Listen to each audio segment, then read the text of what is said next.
اللهم اجعل في قلبي نورا۔ حمیرہ جابر کے ساتھ قلعہ علمود پہنچ گئی تھی۔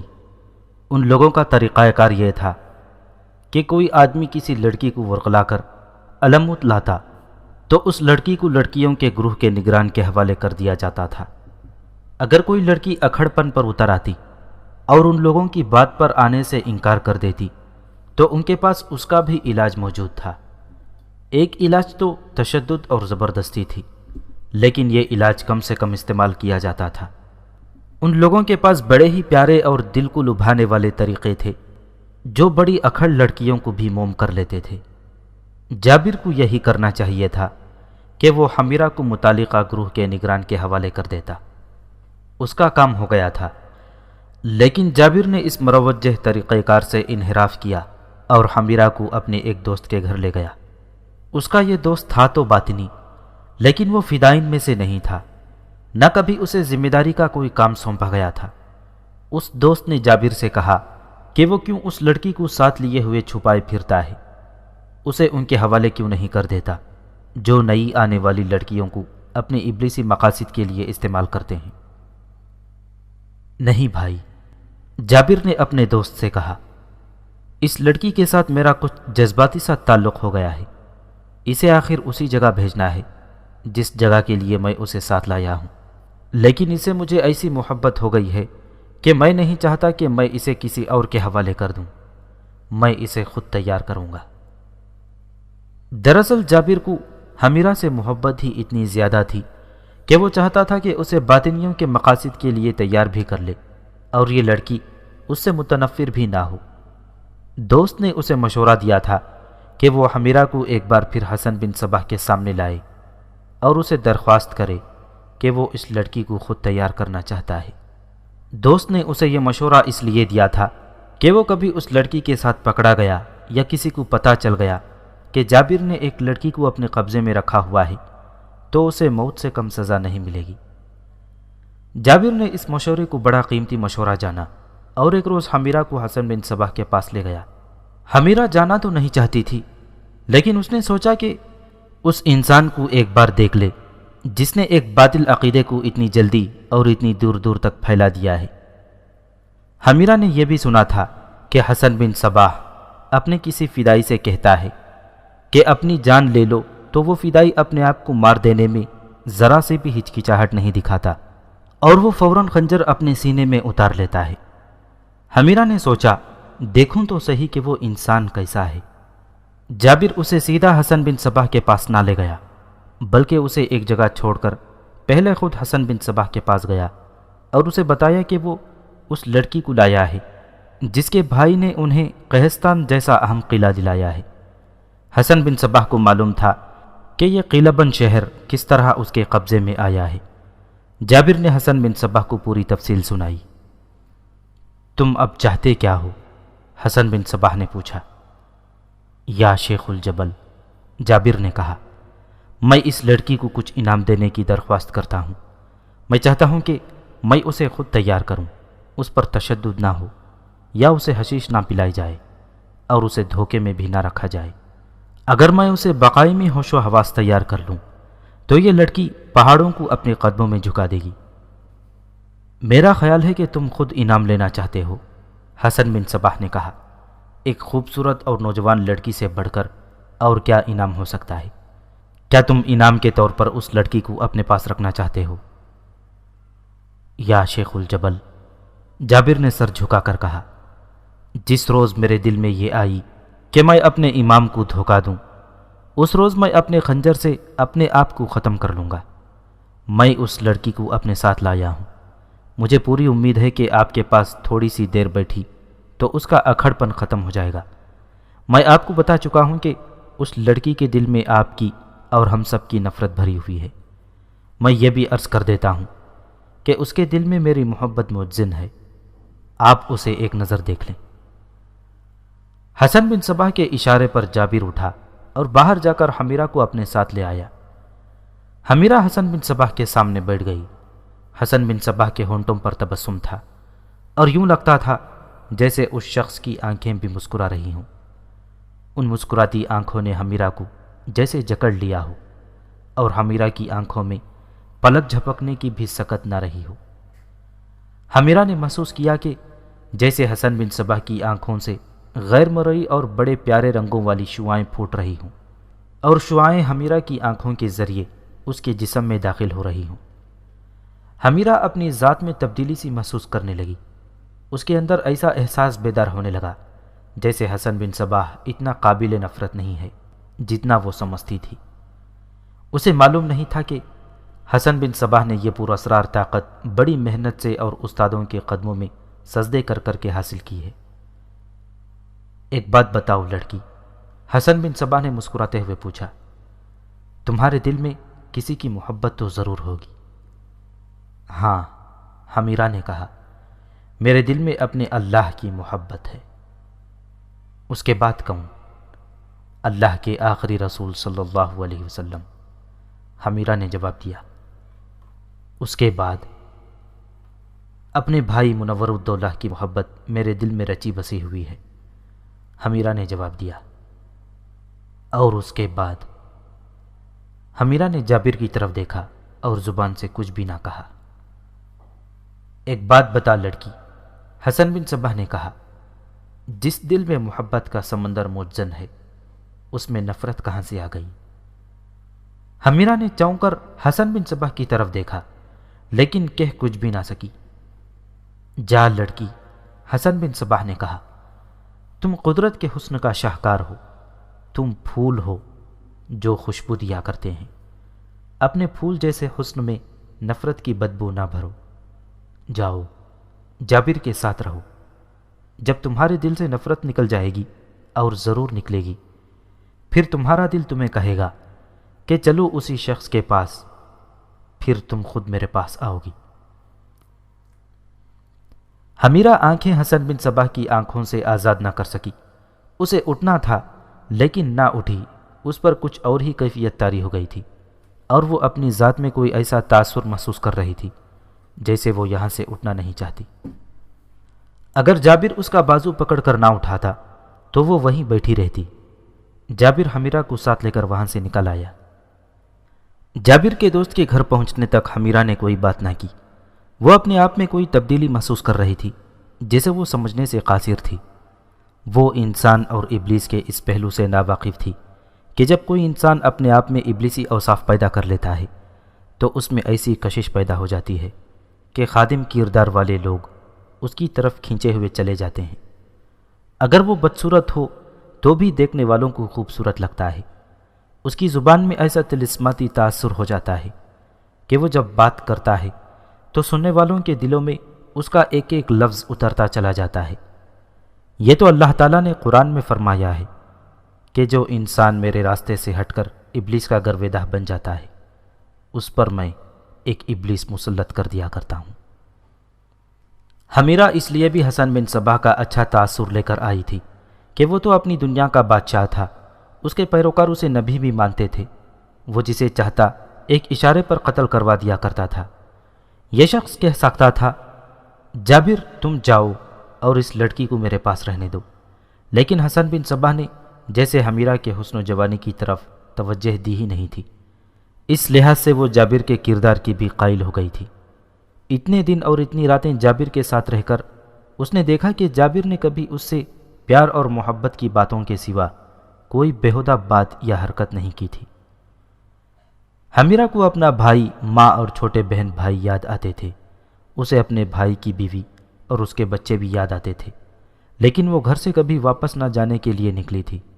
وہ اس کوشش میں لگی رہتی تھی کہ ان سب کو دل سے اتار دے۔ ایک دو دنوں بعد جابر نے حمیرہ سے کہا کہ آؤ تمہیں یہاں کا قدرتی حسن دکھاؤں۔ تم کہہ اٹھو گی کہ اگلے جہان کی جنت اس سے خوبصورت کیا ہوگی۔ وہ دونوں شہر سے باہر نکل گئے۔ قلعہ اور یہ شہر پہاڑی کے اوپر تھے۔ دور جا کر وہ اس پہاڑی سے اترے۔ آگے دریا تھا۔ دریا اور پہاڑی کے درمیان ذرا کشادہ میدان تھا جس میں بڑے خوبصورت اور دلنشین پودے تھے، درخت اور گھاس تھی۔ حمیرہ کو یہ جگہ بہت ہی اچھی لگی۔ اس کے دل پر جو بوجھ سا اور گرفت سی تھی وہ کم ہونے لگی۔ اس نے محسوس کیا جیسے وہ یہاں سے واپس نہیں جا سکے گی۔ جابر اسے دریا کے کنارے لے گیا۔ یہ کنارہ بہت ہی اونچا تھا، دریا بہت نیچے بہتا چلا جا رہا تھا۔ وہاں دریا کا پارٹ تنگ تھا، سامنے والا کنارہ ابھی اونچا تھا، وہاں سے دریا مڑتا بھی تھا، اس لیے وہاں پانی کا جوش بڑا ہی زیادہ تھا اور دریا میں بھنور بھی پیدا ہو رہا تھا۔ یہ دراصل پہاڑی تھی جسے کاٹ کر دریا گزر رہا تھا۔ جابر اور حمیرہ اس کنارے پر کھڑے ہو کر نیچے دیکھنے لگے۔ یہاں سے دریا میں کوئی گر پڑے تو کیا وہ بچ کر نکل آئے گا؟ حمیرہ نے پوچھا۔ ناممکن، جابر نے جواب دیا۔ کوئی تیراک بھی نہیں نکل سکے گا کیونکہ پارٹ تنگ ہے اور پانی زیادہ اور تیز بھی ہے، اور دریا یہاں سے مڑتا بھی ہے۔ یہ دریا یہاں سے کھڑے ہو کر دیکھو تو ہی اچھا لگتا ہے۔ اپنے امام کے پاس پھر کبھی لے چلو گے؟ حمیرہ نے پوچھا۔ کیا تم اس کے پاس جانا چاہو گی؟ جابر نے مسکراتے ہوئے پوچھا۔ میں محسوس کرتی ہوں کہ مجھے اس کے پاس ایک بار پھر جانا چاہیے، حمیرہ نے کہا اور پھر آہ بھر کر بولی۔ اپنے بھائی کو، ماں کو اور بھائی کے بچوں کو دل سے اتارنے کی کوشش کر رہی ہوں، لیکن وہ سب بہت یاد آ رہے ہیں۔ میں تمہیں ایک بات بتاتا ہوں، جابر نے کہا اور کچھ توقف کے بعد بولا۔ تم ان سب کو بھول ہی جاؤ تو بہتر ہے، تمہارا بھائی اس دنیا میں نہیں رہا۔ کیا کہا؟ حمیرہ نے تڑپ کر پوچھا۔ وہ اس دنیا میں نہیں رہا؟ کیا ہوا اسے؟ اسے قتل کر دیا گیا تھا، جابر نے کہا۔ اس کے بیوی بچوں کا اور تمہاری ماں اور بہن کا بھی یہی انجام ہوا۔ میرے بھائی کو کس نے قتل کیا تھا؟ میرے ساتھیوں نے، جابر نے جواب دیا۔ تمہارے ساتھیوں نے؟ حمیرہ نے چلا کر کہا اور جابر پر جھپٹ پڑی۔ اس وقت جابر دریا کے کنارے پر کھڑا تھا۔ حمیرہ نے اس کے سینے پر دونوں ہاتھ رکھ کر پوری طاقت سے دھکا دیا۔ پیچھے ہٹنے کو جگہ تھی ہی نہیں، پیچھے دریا تھا۔ جابر اتنے اونچے کنارے سے گرا، اس کی چیخیں سنائی دیں، اور جب وہ دریا میں گرا تو اس کی چیخیں گرنے کی آواز میں دب گئیں۔ حمیرہ نے اوپر سے دیکھا، جابر ہاتھ مار رہا تھا۔ دریا اسے اپنے ساتھ لے جا رہا تھا، لیکن موڑ پر بھنور تھا۔ جابر اس بھنور میں آ گیا اور ایک ہی جگہ لٹو کی طرح گھومنے لگا۔ حمیرہ نے دائیں بائیں دیکھا، ایک بڑا ہی وزنی پتھر پڑا تھا۔ حمیرہ نے پتھر اٹھایا جو اس سے ذرا مشکل سے ہی اٹھا۔ جابر اس کے بالکل نیچے پھنسا ہوا تھا۔ حمیرہ نے اوپر سے پتھر پھینکا جو جابر کے سر پر گرا۔ اس کے بعد جابر پانی سے ابھر نہ سکا۔ جابر ڈوب گیا تو حمیرہ نے توجہ اپنی طرف کی۔ اس حقیقت نے اس کے دل کو مٹھی میں لے لیا کہ وہ اکیلی رہ گئی ہے۔ اب وہ واپس جابر کے دوست کے پاس نہیں جا سکتی تھی، اسے اب وہاں سے فرار ہونا تھا۔ اس کی خوش نصیبی تھی کہ سورج غروب ہو رہا تھا۔ وہ آگے کو چل پڑی۔ اس نے رو رو کر اللہ کو یاد کیا اور تیز ہی تیز چلتی چلی گئی، اور جب سورج غروب ہو گیا تو وہ گھنے جنگل میں پہنچ چکی تھی۔ وہ اس خیال سے دوڑ پڑی کہ رات ہی رات وہ اتنی دور نکل جائے کہ کوئی اس کے تعاقب میں نہ آ سکے۔ رات تاریک ہوتی چلی گئی۔ حمیرہ کو راستے کا کچھ اندازہ تھا، وہ اس راستے پر ہو لی۔ علمود کا قلعہ اور شہر اندھیرے میں چھپ گئے تھے۔ حمیرہ نے اللہ کا نام لے کر اپنے حوصلے مضبوط کرنے کی کوشش شروع کر دی۔ وہ چلتی چلی گئی۔ رات کی تاریکی اسے دنیا سے چھپائے ہوئے تھی۔ وہ بہت دور نکل گئی اور اسے یوں سنائی دیا جیسے کوئی گھوڑا آ رہا ہو۔ وہ راستے سے ذرا ہٹ کر ایک درخت کی اوٹ میں ہو گئی۔ اندھیرے میں ذرا ذرا نظر کام کرتی تھی۔ گھوڑا قریب آ گیا، اس پر ایک آدمی سوار تھا۔ حمیرہ ڈرپوک لڑکی نہیں تھی۔ اس کے دماغ نے ایک ترکیب سوچی۔ جو ہی گھوڑا قریب آیا، حمیرہ تیزی سے گھوڑے کے راستے میں جا کھڑی ہوئی۔ اس نے بازو پھیلا دیے اور بڑی زور سے چیخیں مارنے لگی۔ یہ چیخیں اس طرح کی نہیں تھیں جو خوف یا تکلیف کی حالت میں منہ سے نکلا کرتی ہیں۔ حمیرہ نے چڑیلوں کے قصے سنے تھے۔ وہ چڑیلوں کی طرح ہی چیخ رہی تھی اور بڑی بھدی سی آواز میں بولی، مسافر گھوڑے سے اتر اور پیدل چل، نہیں تو کلیجہ نکال لوں گی۔ لوگ چڑیلوں کے وجود کو مانتے تھے۔ سوار اسے چڑیل نہ سمجھتا تو اور کیا سمجھتا۔ رات کو اس ویرانے میں کوئی عورت، اور وہ بھی اکیلی، جا ہی نہیں سکتی تھی۔ ہمیرا ایسے خوفناک طریقے سے چیخی تھی کہ گھوڑا بھی بدک گیا تھا۔ سوار کود کر گھوڑے سے اترا اور ہمیرا کے آگے گھٹنے زمین پر ٹیک کر ہاتھ جوڑ دیے۔ وہ بری طرح کانپ رہا تھا۔ وہ چڑیل سے اپنی جان کی بخشش مانگ رہا تھا۔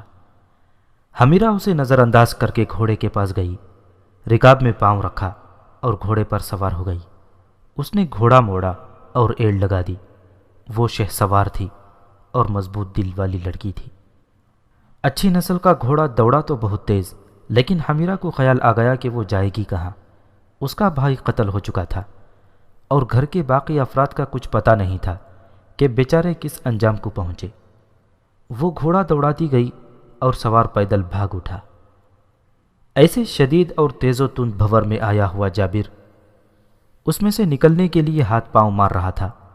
وہ اس میں سے نکل نہیں سکتا تھا، لیکن ہمیرا نے اوپر سے اس کے سر پر بڑا وزنی پتھر گرایا تو وہ پانی کے نیچے چلا گیا اور بے ہوش ہو گیا۔ سر پر اتنا وزنی پتھر گرنے سے وہ بڑی جلدی مر گیا ہوگا۔ ہمیرا وہاں سے بھاگ گئی تھی۔ اسے معلوم نہیں تھا کہ پیچھے کیا ہوا ہے۔ جابر جب دریا کے نیچے سے ابھرا تو بھور نے اسے دور پھینک دیا یا اگل دیا۔ وہ مر چکا تھا۔ وہاں سے کوئی 1 میل آگے دریا کا پاٹ بہت چوڑا ہو جاتا تھا۔ وہاں کنارے پر پکی گھاٹ بنی ہوئی تھی۔ دریا میں تیراکی کے شوقین آ کر تیرتے اور نہایا کرتے تھے۔ سورج غروب ہو رہا تھا، اس لیے وہاں 4-5 آدمی تھے جو گھاٹ سے دریا میں کود کود کر ہنس کھیل رہے تھے۔ یہ سب حسن بن صباح کے فدائین تھے۔ ان میں سے ایک نے ڈبکی لگائی اور جب وہ پانی میں سے ابھرا تو اس کا سر ایک انسانی جسم کے ساتھ ٹکرایا جسے وہ اپنے کسی ساتھی کا جسم سمجھا۔ اس نے پھر ڈبکی لگائی اور ذرا ایک طرف ہو کر پانی سے ابھرا، تب اس کے کانوں میں اپنے ساتھیوں کی آوازیں سنائی دیں۔ لاش ہے، ڈوب کر مرا ہوگا، اسے پکڑو اور باہر گھسیٹ لو۔ اس فدائی نے دیکھا تو اسے پتا چلا کہ اس کا سر اسی لاش کے ساتھ ٹکرایا تھا۔ یہ تو جابر بن حاجب ہے، ایک فدائی نے لاش کو پہچانتے ہوئے کہا۔ یہ کیسے ڈوب گیا ہے؟ ان میں سے 2 فدائین جابر کو اچھی طرح جانتے تھے۔ انہیں یہ بھی معلوم تھا کہ جابر ایک نئی لڑکی کو ساتھ لایا تھا اور حسن بن صباح نے اس کی درخواست پر اسے اجازت دے دی تھی کہ وہ تھوڑا عرصہ اس لڑکی کو اپنے ساتھ رکھے اور خود اسے اصل کام کے لیے تیار کرے۔ یہ فدائین اپنا شغل میلہ بھول گئے اور وہ جابر کی لاش اٹھا کر قلعے میں لے گئے۔ شیخ الجبل کو اطلاع کر دینی چاہیے، ایک نے کہا۔ لاش وہیں اٹھا کر لے چلو، دوسرے نے کہا۔ وہ لاش اٹھا کر حسن بن صباح کی رہائش گاہ میں لے گئے اور لاش برآمدے میں رکھ کر اندر اطلاع بھجوائی۔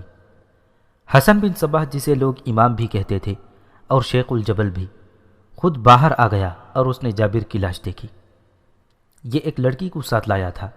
حسن بن صباح نے کہا، یہ جہاں رہتا تھا وہاں جاؤ اور اس لڑکی کو ساتھ لے آؤ۔ ایک فدائی دوڑا گیا اور کچھ دیر بعد دوڑا ہوا واپس آیا اور اس نے بتایا کہ لڑکی وہاں نہیں ہے، وہ بھی اس کے ساتھ ڈوب گئی ہوگی۔ حسن بن صباح نے کہا، اس کی لاش دریا کے تیز بہاؤ میں چلی گئی ہوگی۔ جابر کی لاش دریا کے کنارے کنارے بہی جا رہی تھی جہاں پانی کا بہاؤ تیز نہیں تھا۔ یہ تو کسی کے ذہن میں آئی ہی نہیں اور آ سکتی بھی نہیں تھی کہ ہمیرا نے جابر کو اونچے کنارے سے دھکا دے کر دریا میں پھینکا تھا۔ رات گہری ہو گئی تھی، اس لیے یہ معلوم نہیں کیا جا سکتا تھا کہ ہمیرا کہاں غائب ہو گئی ہے، یا یہی یقین کر لیا جاتا کہ وہ بھی ڈوب کر مر گئی ہے۔ اسے لے جاؤ، حسن بن صباح نے کہا۔ اس کے کفن و دفن کا انتظام کرو اور منادی کرا دو کہ اس کا جنازہ کل دوپہر کے وقت ہوگا اور جنازہ میں پڑھاؤں گا۔ لڑکی کا سراغ لگانے کی بھی کوشش کی جائے۔ صبح قلعہ علموت میں یہ منادی کرا دی گئی کہ جابر بن حاجب دریا میں ڈوب کر مر گیا ہے اور اس کا جنازہ دوپہر کے وقت اٹھے گا۔ جابر کو جاننے والے اور اس کے دوست دوڑے آئے اور جابر کا آخری دیدار کیا۔ لوگ وہاں اکٹھے ہو گئے تھے اور خاصا ہجوم ہو گیا۔ لوگ آپس میں طرح طرح کی باتیں کرنے لگے۔ ایک سوال ہر کسی کے زبان پر تھا کہ جابر ڈوبا کیسے؟ میں نے اسے ایک لڑکی کے ساتھ دریا کی طرف جاتے دیکھا تھا، ایک فدائی نے کہا۔ میں اس وقت قلعے کی دیوار پر ویسے ہی ٹہل رہا تھا۔ دونوں قلعے کی پہاڑی سے اتر کر خاصی دور چلے گئے تھے۔ پھر میں نے دونوں کو دریا کے اس کنارے کی طرف جاتے دیکھا جو بہت اونچا ہے۔ وہاں ایک ٹیکری ہے جس نے ان دونوں کو میری نظروں سے اوجھل کر دیا تھا۔ میں ادھر ہی دیکھ رہا تھا۔ تھوڑی دیر بعد میں نے لڑکی کو وہاں سے واپس آتے دیکھا۔ وہ سامنے آئی اور ادھر ادھر دیکھنے لگی، پھر ایک طرف کو دوڑ پڑی۔ اب جابر اس کے ساتھ نہیں تھا۔ میں نے جابر کو وہاں سے واپس آتے نہیں دیکھا تھا۔ لڑکی وہاں سے غائب ہو گئی تھی۔ میں بہت دیر وہاں کھڑا رہا، مجھے جابر نظر نہ آیا۔ پھر سورج غروب ہو گیا اور میں نے دوسری طرف دیکھا جدھر گھاٹ ہے، لیکن میری نظروں کو ان چٹانوں نے روک لیا تھا جو وہاں سے دور آگے تک دریا کے کنارے کھڑی ہیں۔ پھر لوگوں میں ایک اور خبر پھیل گئی جو یوں تھی کہ آج الصبح ایک آدمی سرائے میں آیا اور اس نے بتایا کہ راستے میں گزشتہ رات اسے ایک چڑیل نے روک لیا تھا اور اسے گھوڑے سے اتار کر اس پر خود سوار ہوئی اور گھوڑا لے کر غائب ہو گئی۔ یہ خبر حسن بن صبا کے اس گروہ کے ایک دو آدمیوں تک پہنچی جو جاسوسی اور سراغ رسانی میں خصوصی مہارت رکھتے تھے۔ انہوں نے اس آدمی کو ڈھونڈ نکالا اور اس سے پوچھا کہ وہ چڑیل کیسی تھی اور کس روپ میں اس کے سامنے آئی تھی۔ چاندنی دھوپ جیسی شفاف تھی۔ اس شخص نے کہا، چڑیل بڑی ہی حسین اور نوجوان لڑکی کے روپ میں تھی۔ وہ اچانک میرے راستے میں نمودار ہوئی اور اس قدر زور سے اس نے چیخ ماری کہ میرا گھوڑا بدک گیا۔ میں نے صاف طور پر محسوس کیا کہ میرا دل اس کی مٹھی میں آ گیا ہے۔ اس نے کہا، اے مسافر، گھوڑے سے اتر اور پیدل چل، نہیں تو کلیجہ نکال لوں گی۔ میں ڈرتا کامتا گھوڑے سے اترا اور اس کے قریب جا کر گھٹنوں کے بل ہو گیا اور ہاتھ جوڑ کر جان کی امان مانگی۔ اس نے اور کچھ بھی نہ کہا، میرے گھوڑے کی طرف گئی اور پلک جھپکتے گھوڑے پر سوار ہو کر گھوڑے کو پیچھے موڑا اور گھوڑا سر پر دوڑا دیا۔ میں نے خدا کا شکر ادا کیا کہ گھوڑا گیا ہے، میری جان ہی نہیں چلی گئی۔ میں علمود کی طرف دوڑ پڑا۔ صبح یہاں پہنچا اور سرائے میں ٹھہرا۔ وہاں جو چند ایک آدمی تھے انہیں یہ بات سنائی۔ اس سے پوچھا گیا کہ لڑکی یا چڑیل نے کپڑے کیسے پہنے ہوئے تھے اور اس کے چہرے کے نقش و نگار کیسے تھے۔ اس نے حمیرہ کے کپڑوں کا رنگ، بناوٹ وغیرہ اور چہرے کا حلیہ بتایا۔ حسن بن صبا جب جنازے کے لیے آیا تو اس کی جاسوسوں نے اسے بتایا کہ انہیں کیا کیا سراغ ملے ہیں۔ ایک تو اس آدمی کو حسن بن صبا کے سامنے لایا گیا جس نے جابر اور حمیرہ کو دریا کے اونچے کنارے کی طرف جاتے دیکھا تھا۔ پھر اس آدمی کو حسن بن صبا کے آگے کھڑا کیا گیا جس نے کہا تھا کہ رات ایک چڑیل اس سے گھوڑا چھین کر لے گئی ہے۔ حسن بن صبا نے دونوں کے بیان سن کر ان پر جرح کی اور اس کا دور رس دماغ اس یقین پر پہنچ گیا کہ لڑکی اس کے فدائی جابر بن حاجب کو دریا میں ڈبو کر بھاگ گئی ہے۔ اگر جابر خود ہی پھسل کر گر پڑا ہوتا تو حمیرہ بھاگ نہ جاتی بلکہ وہیں شور شرابہ کرتی کہ کوئی مدد کو پہنچ جائے یا واپس قلعے میں آ جاتی۔ دو آدمی ابھی قہستان چلے جائیں، حسن بن صبا نے حکم دیا۔ وہ وہیں گئی ہوگی۔ یہ لڑکی مل گئی تو اسے کوئی سزا نہیں دی جائے گی۔ ہمیں ایسی ہی لڑکیوں کی ضرورت ہے۔ اسے ہر جگہ اور ہر طرف تلاش کیا جائے، ہو سکتا ہے وہ مرو یا رے چلی گئی ہو۔ حسن بن صبا کے حکم کے مطابق اسی وقت آدمی روانہ ہو گئے۔ جس وقت وہ آدمی قلعہ علمود کی ایک سرائے میں اپنی آپ بیتی سنا رہا تھا کہ رات اسے ایک چڑیل نے روک لیا تھا، اس وقت حمیرہ چند گھروں کی ایک بستی میں جا پہنچی تھی اور سوچ رہی تھی کہ بستی کے اندر جاؤں یا آگے نکل جاؤں۔ ابھی پو پھٹ رہی تھی، صبح کا اجالا ابھی دھندلا تھا۔ رات نے اسے اس طرح چھپائے رکھا تھا جس طرح ماں اپنے بچے کو آغوش میں چھپا لیا کرتی ہے۔ اسے ذرا سا بھی خوف محسوس نہیں ہوا تھا۔ وہ فاتحانہ مسرت سے سرشار تھی کہ شیطانوں کے چنگل سے نکل آئی تھی۔ اسے جب اپنا بھائی منور الدولہ یاد آتا تو اس کا دل بیٹھ جاتا اور آنسو جاری ہو جاتے۔ ایسے میں اس کے وجود میں انتقام کے شعلے بھڑک اٹھتے تھے۔ علمود سے بچ کر نکل آنے کی خوشی اس کے غمگین دل کو سہلا دیتی تھی۔ وہ اسی رنگ بدلتی کیفیت میں گھوڑے پر سوار سفر طے کرتی گئی، لیکن رات نے اپنے پردے سمیٹے اور رخصت ہو گئی۔ صبح کی پہلی دھندلی دھندلی کرنیں نمودار ہوئیں تو حمیرہ کا دل ایک لخت ایک خوف کی گرفت میں آ گیا۔ وہ اگر مرد ہوتی تو کوئی ڈرنے والی یا خطرے والی بات نہیں تھی۔ خطرہ یہ تھا کہ وہ نوجوان تھی اور بہت ہی حسین اور نظروں کو گرفتار کر لینے والی لڑکی تھی۔ کوئی بھی اسے دیکھ لیتا تو کبھی نظر انداز نہ کرتا۔ وہ اس ویران علاقے میں تھی جہاں ابلیس کا قانون چلتا تھا۔ اسے اپنے سامنے چند گھروں کی ایک بستی نظر آ رہی تھی۔ اس نے گھوڑے کی رفتار کم اور سوچنے کی رفتار تیز کر دی۔ اس کے لیے یہ فیصلہ کرنا مشکل ہو گیا تھا کہ رکے یا آگے نکل جائے، لیکن اس کی مجبوری یہ تھی کہ اس نے یہ بھی فیصلہ نہیں کیا تھا کہ وہ جائے کہاں۔ اسے جابر نے بتایا تھا کہ اس کا بھائی مارا جا چکا ہے اور گھر کے باقی افراد کا کچھ پتہ نہیں، شاید وہ بھی قتل کر دیے گئے تھے۔ یہ تو حمیرہ کو معلوم تھا کہ قہستان میں اب اس کا کوئی نہیں رہا اور وہاں اب باطنیوں کا قبضہ ہے۔ وہ تذبذب کے عالم میں آہستہ آہستہ بڑھتی گئی اور بستی کے قریب رک گئی۔ یہ چند ایک مکان تھے جو معمولی سے لوگوں کے معلوم ہوتے تھے۔ ایک مکان باقی سب سے بہت مختلف تھا۔ وہ کسی امیر آدمی کا مکان معلوم ہوتا تھا۔ اس کا دروازہ بڑا خوبصورت اور اونچا تھا۔ حمیرہ اس دروازے سے 15-20 قدم دور گھوڑا رو کے کھڑی تھی۔ دروازہ کھلا اور اس میں سے ایک سفید ریش بزرگ باہر آیا۔ اس نے لمبا سفید چوغا پہن رکھا تھا جو اس کے ٹخنوں تک چلا گیا تھا۔ اس کے سر پر کپڑے کی ٹوپی تھی اور ہاتھ میں چھوٹے سے فرائی پین کی شکل کا ایک برتن تھا جس میں سے دھواں نکل رہا تھا۔ اس نے حمیرہ کو دیکھا تو آہستہ آہستہ چلتا اس کے سامنے جا کھڑا ہوا۔ اس بزرگ کی داڑھی دودھ جیسی سفید تھی اور اس کے مرجھائے ہوئے چہرے پر نورانی سی رونق تھی۔ وہ حمیرہ کے سامنے کھڑا اس کے منہ کی طرف دیکھتا رہا۔ حمیرہ نے اپنا چہرہ اس طرح چھپا لیا تھا کہ اس کی صرف آنکھیں نظر آتی تھیں۔ اپنا چہرہ اس نے اس خیال سے ڈھانپ لیا تھا کہ کوئی اس کی عمر کا اندازہ نہ کر سکے اور کوئی یہ نہ دیکھ سکے کہ یہ تو بڑی ہی خوبصورت لڑکی ہے۔ آؤ خاتون، بزرگ نے کہا، مسافر ہو تو رکو اور ذرا سستا لو، راستہ بھول گئی ہو تو اپنی منزل بتاؤ، کوئی اور مشکل آ پڑی ہو تو زبان پر لاؤ۔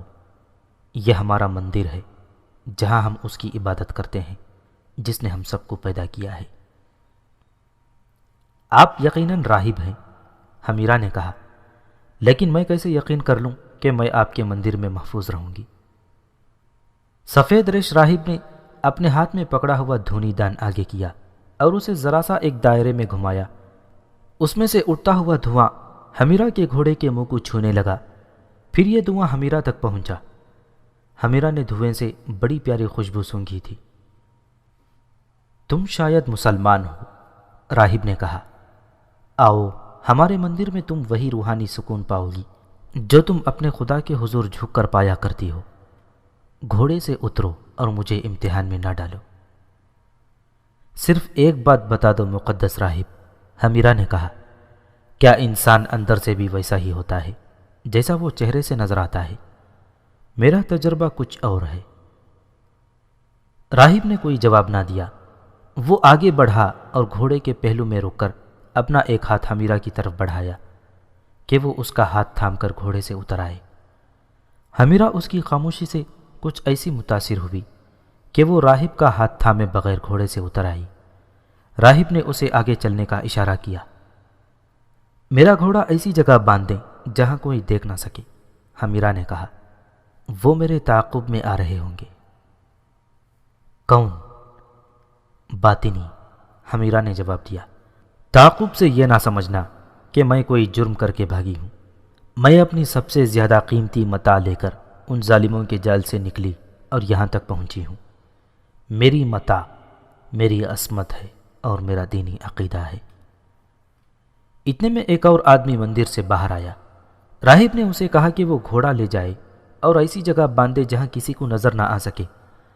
راہب حمیرہ کو مندر میں لے گیا اور دائیں کو مڑا ایک دروازہ کھولا۔ یہ ایک کمرہ تھا جو عبادت گاہ نہیں تھی بلکہ رہائشی کمرہ تھا۔ راہب نے حمیرہ کو پلنگ پر بٹھا دیا اور پوچھا کہ وہ کچھ کھانا پینا چاہتی ہوگی۔ میں بھوکی نہیں، حمیرہ نے کہا، اور میں پیاسی بھی نہیں۔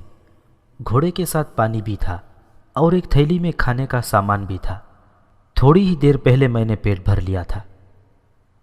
حمیرہ نے اپنا چہرہ بے نقاب کر دیا۔ راہب نے اس کا چہرہ دیکھا تو یوں چونک پڑا جیسے حمیرہ نے اسے قتل کرنے کے لیے خنجر نکال لیا ہو۔ راہب کچھ دیر حمیرہ کے چہرے کو دیکھتا ہی رہا۔ تم یقین کرنا چاہتی ہو کہ یہاں محفوظ رہو گی یا نہیں؟ راہب نے کہا، لیکن اب میں شک میں پڑ گیا ہوں کہ میری ذات اور یہ مندر تم سے محفوظ رہے گا یا نہیں؟ کیا میرے چہرے پر بدی کا کوئی تاثر نظر آتا ہے؟ حمیرہ نے پوچھا۔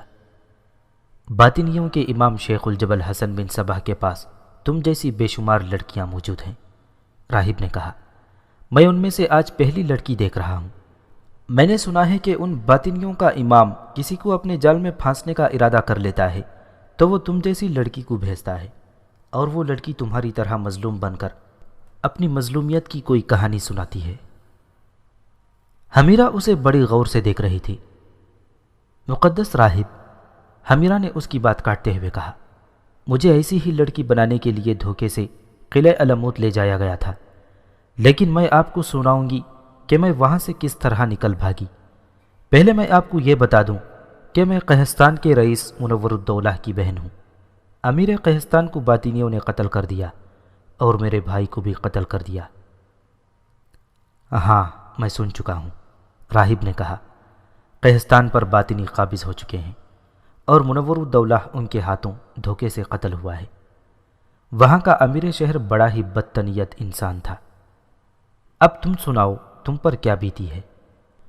حمیرہ نے اسے سارا واقعہ سنا دیا۔ یہ بھی بتایا کہ وہ ایسے شخص سے محبت کر بیٹھی تھی جو در پردہ باطنی تھا، ورنہ وہ کبھی علموت تک نہ پہنچتی۔ اس نے یہ بھی سنایا کہ اس شخص کو اس نے کس طرح دریا میں پھینکا اور خود بھاگ آئی، اور پھر یہ گھوڑا اسے کس طرح ملا۔ اس دوران مندر کا ایک آدمی ان کے آگے ناشتہ رکھ گیا تھا۔ تم اب یقیناً قہستان جانے کی نہیں سوچو گی، راہب نے کہا۔ قہستان کو اب دل سے اتار دو۔ پھر میں کہاں جاؤں؟ حمیرہ نے پوچھا۔ سلجوقی سلطان کے پاس، راہب نے جواب دیا۔ وہی ایک ٹھکانہ ہے جہاں تم جا سکتی ہو اور جہاں تمہیں پناہ مل سکتی ہے۔ مرو یا رے، میں یہ نہیں کہہ سکتا کہ نیا سلجوقی سلطان کیسا آدمی ہے۔ وہ جو نیک آدمی تھا اور جس نے باطنیوں کو ہمیشہ کے لیے ختم کرنے کا عزم کر رکھا تھا، وہ مر چکا ہے۔ اس کا نام سلطان ملک شاہ تھا۔ اب اس کا بیٹا برقیارق سلطان ہے۔ بہتر یہ ہوگا کہ تم رے چلی جاؤ۔ وہاں کا حاکم ابو مسلم رازی بڑا ہی نیک بزرگ اور عالم دین ہے۔ اس کے پاس چلی جاؤ تو نہ صرف یہ کہ محفوظ رہو گی، بلکہ وہ تمہیں اسی حیثیت سے اپنے پاس رکھے گا جو تمہیں قہستان میں حاصل تھی۔ کیا میں وہاں تک اکیلی جاؤں گی؟ حمیرہ نے پوچھا اور کہا، اگر اکیلی جانا ہے تو پھر مجھے رات کو سفر کرنا چاہیے۔ تم اس وقت میری نگاہ میں اس مندر کی طرح مقدس ہو۔ میں تمہیں اکیلا بھیج کر اپنے دیوتاؤں کو ناراض کرنے کی جرت نہیں کر سکتا۔ میرے 2 آدمی تمہارے ساتھ جائیں گے اور تمہیں کسی اور بھیس میں بھیجا جائے گا۔ حمیرہ نے ایسا سکون محسوس کیا جیسے اس پر کسی نے پہاڑ جیسا بوجھ ڈال دیا تھا اور یہ بوجھ یکلخت ہٹا دیا گیا ہو۔ مقدس راہب، حمیرہ نے پوچھا، میرا مستقبل کیا ہوگا؟ کیا وہ اجنبی لوگ مجھے کسی اور دھوکے میں نہیں ڈال دیں گے؟ تم کون ہو؟ کچھ بھی نہیں، راہب نے کہا۔ میں کیا ہوں؟ کچھ بھی نہیں۔ تم یہ پوچھو کہ اسلام کا مستقبل کیا ہوگا، اور میں یہ سوچ رہا ہوں کہ میرے مذہب کا مستقبل کیا ہوگا۔ تمہیں اور مجھے اس اللہ نے دنیا میں بھیجا ہے جسے ہم خدا کہتے ہیں۔ ہمیں یہ دیکھنا ہے کہ خدا نے جس مقصد کے لیے ہمیں پیدا کیا ہے ہم پورا کر رہے ہیں یا نہیں۔ وہ مقصد کیا ہے؟ بنی نوع انسان کی محبت۔ اسلام کا مستقبل آپ کو کیا نظر آتا ہے؟ حمیرہ نے پوچھا۔ کچھ اچھا نظر نہیں آتا، راہب نے جواب دیا۔ اس وقت سب سے بڑا مذہب اسلام ہے، لیکن اس کی جو بڑائی ہے وہ چھوٹی ہوتی جا رہی ہے۔ باطنی اسلام کے لیے بہت بڑا خطرہ بن گئے ہیں۔ جھوٹ موٹ کا یہ عقیدہ بڑی ہی تیزی سے پھیلتا چلا جا رہا ہے۔ حسن بن صباح نے ابلیسیت کو جائز قرار دے کر رائج کر دیا ہے۔ انسان لذت پرستی کی طرف مائل ہوتا جا رہا ہے۔ عورت اور شراب میں اسے جو لذت ملتی ہے وہ خدا پرستی میں کہاں مل سکتی ہے؟ تم نے مستقبل کی بات کی ہے۔ ایک وقت آئے گا کہ حسن بن صباح دنیا میں نہیں ہوگا اور اس کا عقیدہ آہستہ آہستہ مٹ جائے گا، لیکن لوگ عیش و عشرت کو نہیں مٹنے دیں گے۔ حسن بن صباح کسی نہ کسی روپ میں زندہ رہے گا۔ لذت پرستی کا یہ رجحان مسلمانوں کو دمک کی طرح چاٹتا رہے گا۔ اور ایک وقت آئے گا کہ مسلمان برائے نام مسلمان رہ جائیں گے، ان میں وہ طاقت نہیں رہے گی جو ہوا کرتی تھی۔ مجھے آپ کس وقت یہاں سے روانہ کریں گے؟ حمیرہ نے پوچھا۔ سورج غروب ہونے کے بعد، راہب نے جواب دیا۔ سلطان برق یارق کا وزیر اعظم عبد الرحمن سمیری برق یارق کی ماں کے پاس بیٹھا ہوا تھا۔ ماں کے آنسو بہہ رہے تھے۔ کیا اپنے بیٹے برق یارق پر آپ کا کچھ اثر نہیں رہا؟ عبد الرحمن سمیری نے پوچھا۔ تم اثر کی بات کرتے ہو؟ برق یارق کی ماں نے جواب دیا۔ وہ تو یہ بھی بھول گیا ہے کہ میں اس کی ماں ہوں۔ کئی دنوں سے میں نے اس کی صورت بھی نہیں دیکھی۔ البتہ اس کی ملکہ روزینہ کبھی نظر آتی ہے تو وہ میرے ساتھ کوئی بات نہیں کرتی۔ اگر کوئی بات کرتی بھی ہے تو وہ حکم کے لہجے میں کرتی ہے۔ اپنے بھائیوں کے ساتھ برق یارق کا سلوک اور برتاؤ دن بدن خراب ہوتا جا رہا ہے۔ میں ڈرتی ہوں کہ بھائی ہی کہیں آپس میں نہ ٹکرا جائیں۔ میں آپ کے ساتھ یہی بات کرنے آیا ہوں، عبد الرحمن سمیری نے کہا۔ سلطان برق یارق کاروبار سلطنت میں کوئی دلچسپی نہیں لے رہے۔ فوج کو ابھی تک تنخواہ نہیں ملی۔ سلطان ملک شاہ مرحوم کے دور حکومت میں ایسا کبھی نہیں ہوا تھا۔ فوج برق یارق سے بیزار ہوتی چلی جا رہی ہے۔ ادھر باطنی پھیلتے اور غالب آتے جا رہے ہیں۔ اگر ہم نے فوج میں بیزاری اور مایوسی پیدا کر دی تو سلجوقی سلطنت کا اللہ ہی حافظ ہے۔ کیا تم نے اسے یہ بات بتائی ہے؟ ماں نے پوچھا۔ نہیں، عبد الرحمن سمیری نے جواب دیا۔ بات کہاں کروں، وہ تو باہر ہی نہیں نکلتے۔ تم یہیں بیٹھو، اس نے اٹھتے ہوئے کہا۔ میں اسے باہر نکالتی ہوں، میں آخر ماں ہوں۔ نہیں، عبد الرحمن سمیری نے اٹھ کر برق یارق کی ماں کو روکتے ہوئے کہا۔ آپ اس کے پاس نہ جائیں، وہ بدتمیزی پر اتر سکتا ہے۔ اگر اس نے آپ کے ساتھ بدتمیزی کی تو میں نہیں بتا سکتا کہ میں کیا کر گزروں گا۔ برق یارق کی ماں نے اس کی نہ سنی اور ہاتھ سے اسے ایک طرف کر کے باہر نکل گئی۔ اس نے برق یارق کی خوابگاہ کے بند دروازے پر دستک دی۔ دروازہ کھلا اور روزینہ باہر آئی۔ کیا بات ہے؟ روزینہ نے پوچھا۔ ماں اسے کوئی جواب دینے کے بجائے کیواڑ دھکیل کر اندر چلی گئی۔ برق یارق پلنگ پر نیم دراز تھا۔ کیا ہو گیا ہے ماں؟ برق یارق نے غنودگی کے عالم میں پوچھا۔ کیا باہر نکل کر یہ دیکھنا تمہارا کام نہیں کہ کیا ہو رہا ہے؟ ماں نے غصیلے لہجے میں کہا۔ کیا باپ کو تم نے اس وقت تک کبھی اپنی خوابگاہ میں دیکھا تھا؟ تم خارش کے مارے ہوئے کتے کی طرح اس وقت بھی خوابگاہ میں پڑے ہوئے ہو۔ ان کی طبیعت ٹھیک نہیں ہے، روزینہ نے کہا۔ آپ یہاں سے چلی جائیں اور وزیر اعظم سے کہیں کہ وہ اپنا کام کرے۔ میں تم سے مخاطب ہوں برق یارق، ماں نے اپنا لرزتا کانپتا ہاتھ برق یارق کی طرف بڑھا کر کہا۔ سلطان تم ہو، تمہاری یہ چہیتی بیگم نہیں۔ تمہارے باپ نے یہ فوج باطنیوں کو ختم کرنے کے لیے تیار کی تھی، اور آج تمہیں یہ بھی معلوم نہیں ہے کہ اس فوج کو اس مہینے کی تنخواہ بھی نہیں دی گئی۔ تو پھر کیا قیامت آ گئی ہے؟ برق یارق نے خفگی اور بے رخی سے کہا۔ میں اتنی زیادہ فوج رکھوں گا ہی نہیں۔ میں سالاروں کو بلا کر کہہ رہا ہوں کہ آدھی فوج کو چھٹی دے دیں۔ پھر اپنی ملکہ کو ساتھ لے کر تیار ہو جاؤ، ماں نے کہا۔ تم فوج کی چھٹی کرواؤ اور کچھ ہی دنوں بعد باطنی آ کر تمہاری چھٹی کرا دیں گے۔ ہوش میں آ برق یارق، ہوش میں آ، اپنے باپ کی قبر کی یوں توہین نہ کر۔ یاد کر کے یہ سلطنت کیسی کیسی قربانیاں دے کر قائم کی گئی تھی۔ اپنے آبا و اجداد کی روحوں کو یوں اذیت نہ دے۔ یہ جوانی چند دنوں کا میلہ ہے، ہمیشہ قائم و دائم رہنے والا صرف اللہ ہے۔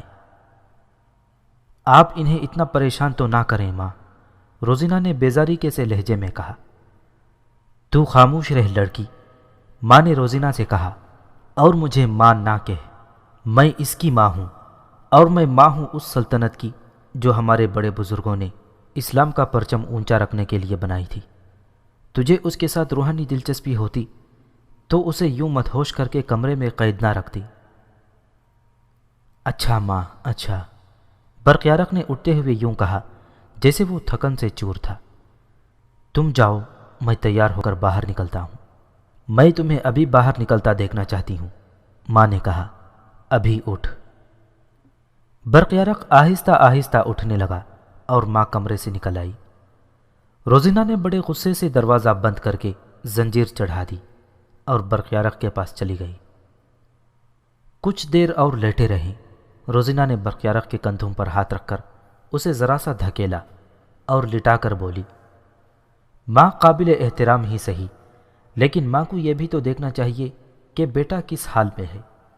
ان لوگوں کو آپ کے ساتھ ذرا سی بھی دلچسپی نہیں۔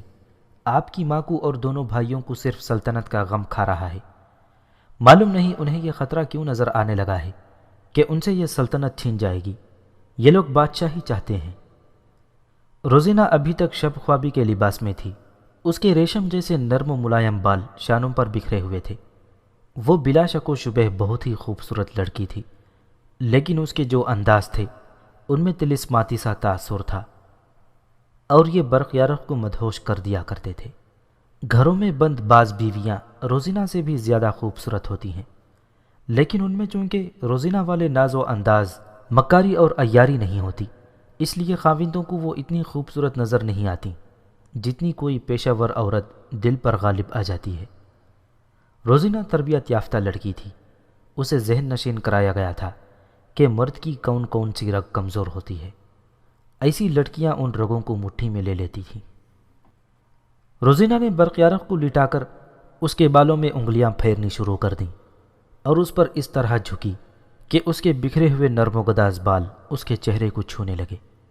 پھر اس نے برقیارق کے عریان سینے پر آہستہ آہستہ ہاتھ پھیرنا شروع کر دیا اور 2-3 بار اپنے گال اس کے سینے سے لگائے۔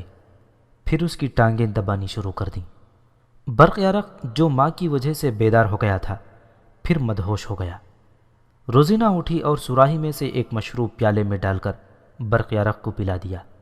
اس سارے عمل کے دوران وہ بڑے ہی اداس اور پر اثر لہجے میں برقیارق کو یقین دلا رہی تھی کہ وہ مظلوم اور تنہا ہے، اور اس کے خاندان کا ہر فرد اسے انسان سمجھتا ہی نہیں۔ روزینہ کا ایک تو خداداد مشن تھا، اور پھر اس حسن کو ایک نشے اور ایک طلسم کی طرح استعمال کرنے کا سلیقہ تھا، اور اس کے ساتھ برقیارق کو وہ جو مشروب پلا رہی تھی اس کا اثر الگ تھا۔ برقیارق بھول ہی گیا کہ اس کی ماں اس کے کمرے میں آئی تھی اور کچھ کہہ کر چلی گئی تھی۔ یہ وہی داستان تھی جو حضرت آدم اور حوا سے شروع ہوئی تھی۔ اس پہلے آدمی نے عورت کی بات مانی اور جنت سے نکالا گیا تھا۔ یہ کہانی ہر دور میں اور ہر جگہ دہرائی جاتی رہی ہے، اور دہرائی جا رہی ہے، اور دہرائی جاتی رہے گی۔ برقیارق تو بڑا ہی کمزور آدمی تھا۔ اگر وہ کمزور نہیں تھا تو روزینہ کا جادو بہت تیز تھا۔